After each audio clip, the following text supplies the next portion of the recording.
जय हिंद साथियों। आई square homework series में आप सभी का स्वागत है। हम लोगों ने 1 नवंबर 2025 से एक नया सीरीज शुरू किया है जिसका नाम है होमवर्क सीरीज। इस होमवर्क सीरीज में आपको लूसेंट बुक से पहले ही टॉपिक दे दिया जाता है और इन टॉपिक को जब रात 8 बजे इससे संबंधित एमसीक्यू का डिस्कशन किया जाता है। तो 2 दिन जो चला है 1 नवंबर और 2 नवंबर को, इसमें आपको लेक्चर और एमसीक्यू दोनों एक साथ करवाया गया था। लेक्चर और एमसीक्यू दोनों एक साथ करवाया गया था, लेकिन आज से इसमें थोड़ा चेंजिंग किया जा रहा है। चेंजिंग क्या है? तो चेंजिंग है कि आज लेक्चर आपको पहले दे दिया जाएगा। आप इस लेक्चर को पढ़ करके आप आएंगे रात में 8 बजे। इस लेक्चर को पढ़ करके जब रात में 8 बजे आप आएंगे, लाइव जुड़ेंगे, इस सेशन से जुड़ेंगे, तो वहाँ आपको एमसीक्यू प्रैक्टिस करवाया जाएगा। ढेर सारा एमसीक्यू प्रागैतिहासिक काल से संबंधित और बायोलॉजी के टॉपिक से संबंधित एमसीक्यू होगा। उन दोनों एमसीक्यू को आपको सॉल्व करना है, लाइव चैट में आकर के आपको आंसर देना है। साथ ही हम जो आंसर बताएंगे उसका डिस्कशन करेंगे, उसको देखते चलना है। इस तरह से आपके आगामी सभी परीक्षाओं के लिए, चाहे वो बीपीएससी एईडीओ हो या बिहार एसआई दरोगा का हो या बिहार एसएससी सीजीएल हो या बीएसएससी इंटर लेवल का हो, जीविका हो या 72 बीपीएससी हो, सभी के लिए बहुत महत्वपूर्ण रहने वाला है। इसलिए इस सीरीज को शुरू से अंत तक जुड़े। साथ ही जितने भी लेक्चर हो रहा है उनका नोट्स बनाते चले। आइए हम लोग शुरू करते हैं आज के लेक्चर सीरीज में। जो टॉपिक है प्रागैतिहासिक काल, इससे संबंधित जो भी महत्वपूर्ण प्रश्न बन सकते हैं उन सभी को हम लोगों ने इस वीडियो में लिया है। सबसे पहले प्रागैतिहासिक काल अर्थात प्री हिस्टोरिक एज। प्रागैतिहासिक काल इतिहास का विभाजन है, डिवीजन ऑफ हिस्ट्री। तो इतिहास का विभाजन कितने भाग में किया जाता है? तो इतिहास को 3 भागों में बांटा जाता है। कौन कौन से 3 भाग है? तो प्रागैतिहासिक काल, प्री हिस्ट्री, आदि इतिहास, प्रोटो हिस्ट्री और इतिहास हिस्ट्री। इन 3 भागों में प्री, प्रोटो और हिस्ट्री, इन 3 भागों में बांटा जाता है। History is divided into 3 parts, pre history, proto history and history. अब बात आती है, ये जो प्री हिस्ट्री है अर्थात प्रागैतिहासिक काल है, ये प्रागैतिहासिक काल क्या होता है? प्रागैतिहासिक काल तो जिस काल का लिखित विवरण उपलब्ध नहीं है, लिखित अर्थात लिखा हुआ कोई भी विवरण नहीं मिला है, अर्थात इंग्लिश में इसे बोलेंगे no written record is available. कोई भी रिटेन रिकॉर्ड अवेलेबल नहीं है, ऐसे काल को क्या बोलते हैं? ऐसे काल को बोलते हैं प्रागैतिहासिक काल। तो इसी से संबंधित एमसीक्यू आपको रात के 8 बजे 8 PM में आपको मिलेगा, लाइव चैट में एमसीक्यू मिलेगा, इसी से रिलेटेड होगा। आइए आगे बढ़े। जिस काल का अर्थात जिस पीरियड का रिटेन रिकॉर्ड अनरीडेबल हो, अवेलेबल तो हो लेकिन अनरीडेबल हो, उन्हें पढ़ा नहीं जा सका हो, उसे क्या कहते हैं? तो उस काल को कहते हैं आदि ऐतिहासिक काल। दोस्तों इसमें एग्जाम्पल आप देख सकते हैं। जो प्री हिस्टोरिक पीरियड है अर्थात प्रागैतिहासिक काल है, तो इसमें पूरा पाषाण काल पूरा का पूरा आ जाएगा। पाषाण काल में कोई भी लिखित साक्ष्य उपलब्ध नहीं हुआ है। वहीं बात करें आदि ऐतिहासिक काल का, तो आदि ऐतिहासिक काल के एग्जाम्पल में कौन सा पीरियड आ जाएगा? तो आईवीसी आ जाएगा, इंडस वैली सिविलाइजेशन, सिंधु घाटी की सभ्यता आ जाएगा। सिंधु घाटी की सभ्यता में क्या हुआ है? यहाँ तो विवरण मिले हैं लेकिन उन्हें पढ़ा नहीं जा सका। अभी तक लिखित विवरण मिले हैं लेकिन पढ़ा नहीं जा सका है। रिटेन रिकॉर्ड आर अनरीडेबल अर्थात रीड नहीं किया जा सका। ऐसे काल को क्या बोलते हैं? तो आदि ऐतिहासिक काल बोलते हैं, प्रोटो हिस्टोरिक पीरियड बोलते हैं। और एक ऐसा काल जिसमें लिखित इतिहास भी है, लेखन कला का विकास भी हो गया है, और लेखन कला के विकास के बाद वाले इतिहास को क्या कहते हैं? इसे इतिहास अर्थात हिस्ट्री कहते हैं। The period after invention of writing is called historical period, अर्थात वह काल जहां लिखित विवरण विकसित रूप से उपलब्ध है। The period whose written records are well developed is called history, इसे क्या कहते हैं? हिस्ट्री कहते हैं। तो ये सभी जो बेसिक चीजें हैं, इन बेसिक चीजों को भी याद रखना है, यहाँ से भी क्वेश्चन बन जाता है। बात करें आगे मानव और पाषाण काल, मैन और स्टोन एज की, तो यहीं से प्रश्न देखने को मिलेगा आपको। सबसे पहले मानव अर्थात जिसका वैज्ञानिक नाम क्या है? होमोसेपियंस का प्रवेश इस धरती पर आज से लगभग कितना साल पहले हुआ है? तो 30 या 40 हजार साल पहले हुआ। मॉडर्न मैन होमोसेपियंस जो है एपियर्ड ऑन अर्थ कितना? तो 30,000 से 40,000 ईयर एगो की बात है। यहाँ पे प्रश्न बन जाएगा 30 या 40,000 वर्ष पहले उद्भव हुआ। किनके उद्भव की बात हो रही है? मानव की बात हो रही है। बात करें पूरा पाषाण युग में मानव की जीविका का मुख्य आधार क्या था? जब पाषाण काल पत्थर ही पत्थर था, औजार के रूप में पत्थर का प्रयोग होता था। पूरा पाषाण काल उस समय मानव जो है जीविका के लिए, अपने जीवन यापन के लिए, लिवलीहुड के लिए, ऑक्यूपेशन के लिए क्या यूज करता था? तो हंटिंग। हंटिंग अर्थात शिकार, शिकार का यूज होता था, शिकार करता था अपने जीविका के लिए। ध्यान रखेंगे occupation of the human in the palaeolithic age. Palaeolithic age में क्या था? ऑक्यूपेशन, तो हंटिंग था, इसे ध्यान रखेंगे। शिकार पुरापाषाण काल में आदि मानव का मनोरंजन का भी साधन हुआ करता था। क्या ऐसा होता था? हाँ, तो स्टेटमेंट में दे देगा क्वेश्चन, स्टेटमेंट वाले क्वेश्चन को भी सॉल्व करना है आपको।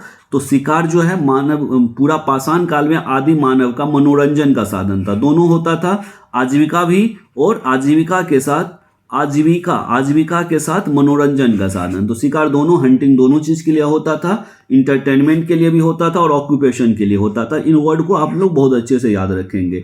इंटरटेनमेंट और ऑक्यूपेशन दोनों के लिए हंटिंग अर्थात शिकार का यूज होता था। आगे देखें, आग का आविष्कार किस काल में हुआ? तो आप इसे एक ट्रिक बना करके भी याद रख सकते हैं। जैसे आग क्या करता? आग पूरा घर जला देता, पूरा घर, पूरा वर्ड आ गया ना, तो पूरा से हो गया पुरापाषाण काल। तो आग का आविष्कार पुरापाषाण काल में हुआ। पहिए का आविष्कार तो नवपाषाण, नया चीज है। पहिया क्या है? पहिया आदि मानव के लिए एक नया चीज था, नई खोज थी। नई खोज, नई अर्थात नव, इसे याद रखना आसान हो जाएगा, ट्रिक बना रहे आपके लिए। नई या नव पाषाण हो जाएगा। अर्थात the wheel was invented in the neolithic age, और ये पैलियोलिथिक एज में फायर का डिस्कवर्ड हुआ है। बात करें मनुष्य में अस्थायी निवास की प्रवृत्ति किस काल में हुई? तो अस्थायी प्रवृत्ति जो है नवपाषाण काल में हुई है। न्यूलिथिक एज में जो है टेंडेंसी हुआ है परमानेंट सेटलमेंट का। तो आपसे प्रश्न पूछा जाता है परमानेंट सेटलमेंट का जो टेंडेंसी है, यह इसकी शुरुआत किस काल से हुई है? तो यह है न्यूलिथिक एज से हुई है इसकी शुरुआत। और मनुष्य ने सबसे पहले किस पशु को पालतू बनाया?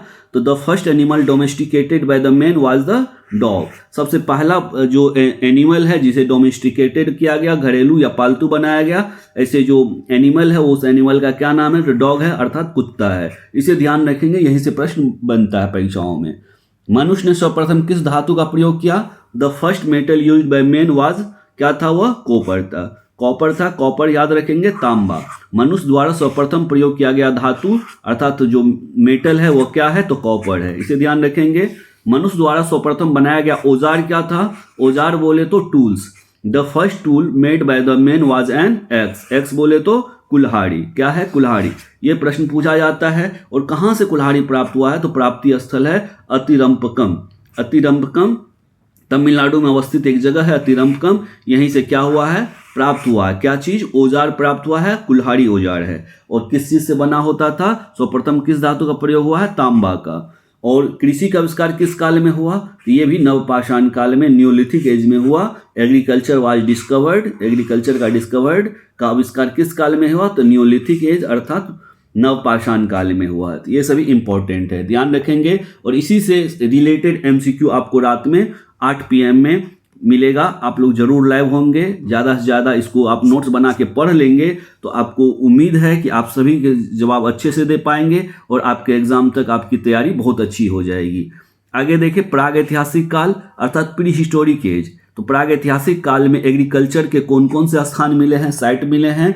तो प्राग ऐतिहासिक काल में अन्न उत्पादक स्थल अर्थात the pre historic agriculture site का नाम क्या है? मेहरगढ़। तो मेहरगढ़ कहाँ अवस्थित है? तो पश्चिमी बलूचिस्तान। और पश्चिमी बलूचिस्तान वर्तमान में पाकिस्तान का भाग है। पाकिस्तान देश के बलूचिस्तान, और उस बलूचिस्तान के पश्चिमी बलूचिस्तान में जो है मेहरगढ़ है। और इससे क्या चीज का पता चला है? तो अन्न उत्पादक अर्थात pre historic agriculture site Mehrgarh located in western Balochistan. Agriculture site है अर्थात अन्न उत्पादक स्थल एग्रीकल्चर साइट है, ध्यान रखेंगे। मेहरगढ़ नाम है, कहाँ है यह? तो पाकिस्तान के पश्चिमी बलूचिस्तान में है। और कृषि के लिए अपनाई गई सबसे प्राचीन फसल कौन सा है? तो ये भी बीपीएससी में प्रश्न पूछा जा चुका है। गेहूं पहली फसल है और उसके बाद जौ है। गेहूं और जौ दोनों की दोनों सबसे प्राचीन फसल है। उसमें भी पहले पूछे गेहूं और जौ दोनों ऑप्शन में हो तो आप गेहूं को टिक करेंगे, गेहूं सबसे प्राचीन फसल है। मनुष्य द्वारा सर्वप्रथम प्रयुक्त अनाज कौन था? तो प्रथम प्रयुक्त अनाज है चावल, लेकिन जो कृषि के लिए अपनाया गया प्राचीन फसल है वह गेहूं है। तो इस तरह से याद रखेंगे, गेहूं तो कृषि के लिए उपजाया गया, लेकिन मनुष्य द्वारा प्रयुक्त होने वाला अनाज चावल था। ये पुरातात्विक साक्ष्य से पता चलता है। The first grain used by the man was rice. Rice और व्हीट में ये डिफरेंस है, इसे ध्यान रखेंगे। चावल का प्राचीनतम साक्ष्य कहाँ से मिला है? तो चावल कोल्डी हवा से चावल के प्राचीनतम साक्ष्य का पता चला है। और कोल्डी हवा किस नदी घाटी के समीप है? तो बेलन नदी घाटी के समीप है। ठीक है, कोल्डी हवा याद रखेंगे। ये पश्चिमी उत्तर प्रदेश के आसपास का जगह है कोल्डी हवा, और यहीं से बेलन घाटी के आसपास से क्या पता चला है? चावल के प्राचीनतम साक्ष्य का पता चला है। और कोल्डी हवा से प्राप्त चावल का प्राचीनतम साक्ष्य किस काल से संबंधित है? तो 5000 ईसा पूर्व से संबंधित है। The earliest rice evidence from Koldihwa dates back to around 5000 BCE। तो ये सभी इंपॉर्टेंट फैक्ट हो गया। इसे नोट्स बना लेंगे, इससे जो रिलेटेड MCQ होगा उसे सॉल्व करने में आसानी होगी। बात करें औजार और खोज की, टूल्स और डिस्कवरीज की, तो भारत में पूर्व पाषाण काल अर्थात पाषाण से भी पहले का समय के अधिकांश औजार किसके बने होते थे? पत्थर के बने होते थे। और पत्थर में कैसा टाइप होता था? तो ये पत्थर का जो है स्फटिक टाइप होता था। Most Palaeolithic tools in the India were made of stone, और स्टोन में भी फ्लिंट और क्रिस्टल टाइप का होता है। आप देखे होंगे जो टेबल पे रखा होता है, जो टेबल को सजावट के लिए पेपर वेट होता है, पेपर वेट जो होता है क्रिस्टल होता है। तो इसे ध्यान रखेंगे, यही स्फटिक पत्थर होते हैं, फ्लिंट या क्रिस्टल पत्थर होते हैं। और किसने 1863 में भारत में पूरा पाषाणकालीन औजार की खोज की थी? तो इसका सही आंसर है रॉबर्ट ब्रूस फूट ने। ये सभी प्रश्न पूछे गए हैं परीक्षाओं में। पूरा पाषाणकालीन औजार की खोज भारत में 1863 ईस्वी में किसने की है? रॉबर्ट ब्रूस फूट ने। ये आपके लिए परीक्षाओं के लिए बहुत इंपॉर्टेंट हो जाता है। रॉबर्ट ब्रूस फूट ने कहाँ से पूरा पाषाणकालीन औजार की खोज की? तो पलवरम नामक स्थान से, तमिलनाडु में अवस्थित है पलवरम नामक स्थान। यहीं से सबसे पहले पूरा पाषाणकालीन अर्थात पैलियोलिथिक एज में इनकी खोज की है। ठीक है, पूरा पाषाण काल अर्थात the Robert Bruce Foote discovered these tools from place called Pallavaram नामक जगह से इसकी खोज की है। रॉबर्ट ब्रूस फूट जो है भारत में किस संस्कृति के नींव डालने का श्रेय दिया जाता है? तो मध्य पुरापाषाण कालवृत्ति का। रॉबर्ट ब्रूस फूट जो है credited with the laying the foundation of the Indian Palaeolithic culture के बारे में बताने का, उसके संस्कृति के नींव डालने का श्रेय रॉबर्ट ब्रूस फूट को जाता है। और किसने 1867 ईस्वी में मध्य क्षेत्र में लघु पाषाणोपकरण अर्थात माइक्रोलिथिक की खोज की है? माइक्रोलिथिक अर्थात छोटे छोटे पत्थर का जो उपकरण बनाया गया उसकी खोज किसने की है? तो CL कार्लाइल के द्वारा इसकी खोज की गई है छोटे पत्थरों की। बात करें CL Carlyle discovered microlithic in the Vindhya region. किस रीजन में? तो विंध्य रीजन। विंध्य जो क्षेत्र है उत्तर प्रदेश के आसपास का रीजन, यहीं पे पहली बार CL कार्लाइल के द्वारा डिस्कवर्ड किया गया। लघु पाषाणोपकरण का उपयोग किस काल में होने लगा था? तो इसका जो है मध्य पाषाण काल में होने लगा था। छोटे छोटे पत्थरों का प्रयोग मध्य पाषाण काल में होने लगा था। आगे बात करें नगर और जीव और साक्ष्य, सेटलमेंट, फोसिल्स एंड एविडेंस। तो ये क्या है? भारत में नवपाषाणकालीन सभ्यता का प्रारंभ कब हुआ है? कितना ईसा पूर्व? तो लगभग 4000 वर्ष पूर्व ईसा पूर्व हुआ है। 4000 ईसा पूर्व हुआ। किस चीज का? नवपाषाणकालीन सभ्यता का निर्माण। भारत में सबसे प्राचीन नगर कौन से है? तो सबसे प्राचीन नगर में अभी तक मोहनजोदड़ो को पता चला है। इससे प्राचीन और कोई नगर ज्ञात नहीं हुआ है। और मोहनजोदारो शब्द का शाब्दिक शब्द किस भाषा का है? तो सिंधी भाषा का है। हम लोग IVC इंडस वैली सिविलाइजेशन अर्थात सिंधु घाटी सभ्यता जब पढ़ेंगे इसे और डिटेल से देख लेंगे। ठीक है, मोहनजोदड़ो शब्द किस भाषा का है? सिंधी भाषा का। मृतकों का टीला इसका अर्थ होता है। चलिए, यहाँ तो है भी, मोहनजोदड़ो का सिंधी भाषा में क्या अर्थ है? मृतकों का टीला, माउंड ऑफ द डेड। मृतकों का टीला कहा जाता है किसको? मोहनजोदारो को, सिंधी भाषा में। और श्वेतंभ्रू गिबन अर्थात व्हाइट ब्रॉड गिबन, ये इसी को श्वेत मतलब उजला होता है। श्वेतंभ्रू गिबन अर्थात व्हाइट ब्रॉड गिबन, ये जो एक क्या कपी बोले तो बंदर का एक टाइप है। यह कहाँ पाया जाता है? तो भारत में पाया जाने वाला एकमात्र मानवाभ कपी है, अर्थात मानव के नजदीक है। यह कपी या बंदर मानव के आसपास है, इसीलिए मानवाभ कपी बोलते हैं। इनाम गांव जो है ताम्रपाषाण युग की सबसे बड़ी बस्ती थी। यस और नो? यस, हाँ, यह जो है इनामगांव ताम्रपाषाण युग का अर्थात चालकोलिथिक सेटलमेंट का युग का एज का ये सबसे बड़ा क्या था, बस्ती था, सेटलमेंट था। Inamgaon was the largest Chalcolithic settlement, इसे ध्यान रखेंगे। हाँ है। इनामगांव बस्ती किस संस्कृति से संबंधित है? जोड़वे संस्कृति। तो संस्कृति अलग अलग हुआ है, उसमें जोड़वे संस्कृति से संबंधित है इनामगांव की बस्ती, इसे ध्यान रखना है, जोड़वे संस्कृति से संबंधित है। शिवालिक की पहाड़ी से किसके जीवाश्म का प्रमाण मिले हैं? तो शिवालिक की पहाड़ी से मानव के प्रमाण मिले हैं। शिवालिक की जो पहाड़ी है, इस पहाड़ी से मानव के प्रमाण मिले हैं। और प्रागैतिहासिक काल में भीमबेटका गुफा की क्या प्रसिद्धि है?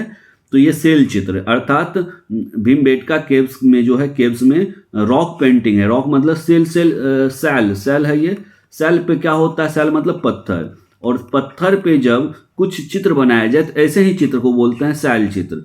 तो सैल चित्र के लिए कौन सा फेमस है? तो भीमबेटका का गुफा। और भीमबेटका का गुफा कहाँ है? तो मध्य प्रदेश में है, एमपी में है। ये किस लिए प्रसिद्ध है?